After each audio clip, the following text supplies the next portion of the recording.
আমি এখন পনির রোল বানাবো। তার জন্য একটা গোল করে রাউন্ডের মতো পরোটার মতো ভেজে এনেছি। তাতে আমি পুদিনা ধনেপাতার চাটনি একটু লাগিয়ে দিব ভালো করে। চাটনিটা লাগানো হয়ে গেছে।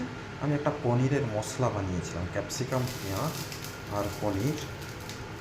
মশলাটা দিয়ে দিলাম পনিরের।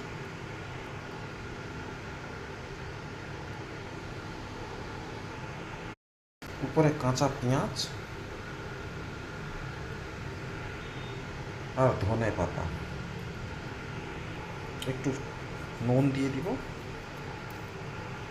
দিয়ে রোল করে নেব।